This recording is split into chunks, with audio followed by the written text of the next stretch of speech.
Dear State, we need a modern social contract for the 21st century, a new collective way of thinking about economically healthy society as a whole, in most developed and in all developing countries. And the coronavirus is just a painful reminder of this necessity.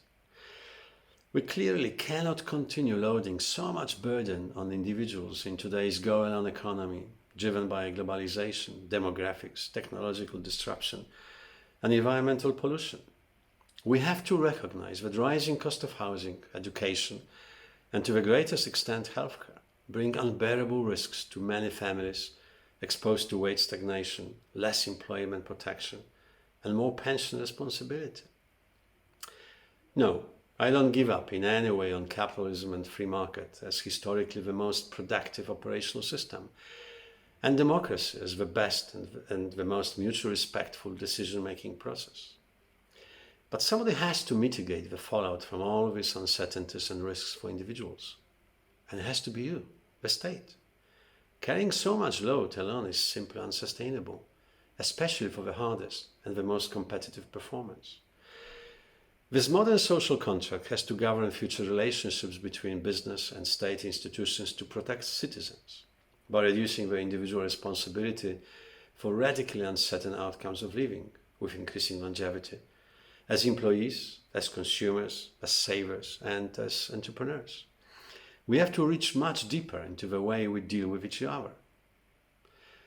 People now talk that the world we once lived in has vanished, and even when we manage to defeat the coronavirus, that world will not return. But have we really left the old world behind? The world of permanent acceleration, the world of emotional exhaustion and physical burnout, the world of social, environmental crisis? Maybe, as Ernest Hemingway would say, that world was already going bankrupt, gradually, and then suddenly faced with deadly virus. In forcing people to stay away from each other, the pandemic outbreak has clearly proved our mutual interdependence. And this, in turn, should become an additional real-life argument for the broader form of social insurance as a powerful tool for preserving individual prosperity.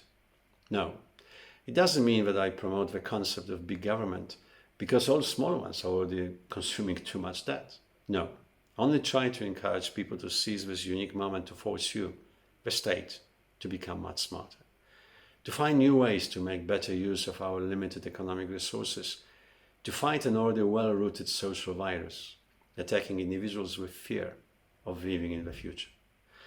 Some people talk about the coronavirus as the black swan of 2020, as a rare, unpredictable event with serious and unavoidable effects. The concept introduced some years ago by Nasib Nicholas Taleb.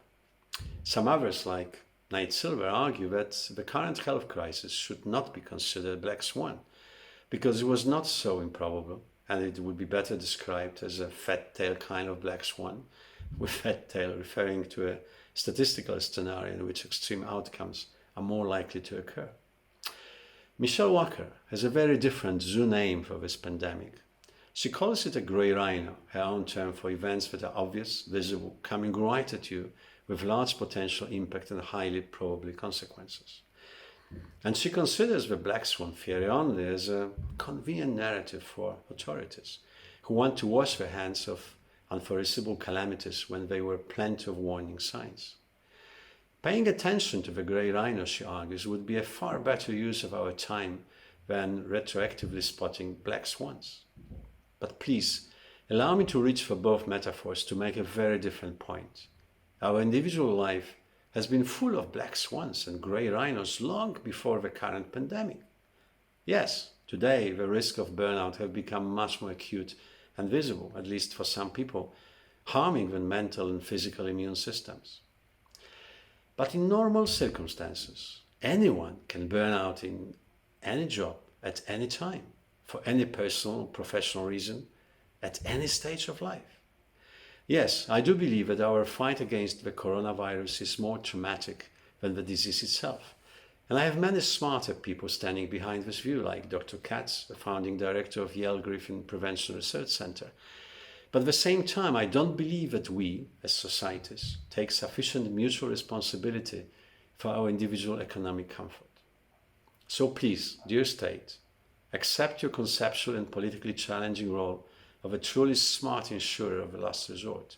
In the same way, you must act today wisely as unlimited source of emergency income support to avoid human disaster, shocking even to contemplate. It's a marathon, not a pandemic sprint, but time is still of essence. No, you are not off the hook yet, and you will never be, because our individual well-being and our social sustainability depend on you. Your mutual responsibility, your honest and transparent politics, your efficient bureaucracy, and your generational fairness. Do you understand our human worries about the future? Do you feel it? Maybe you should give up your predictable income first, at least for a few months.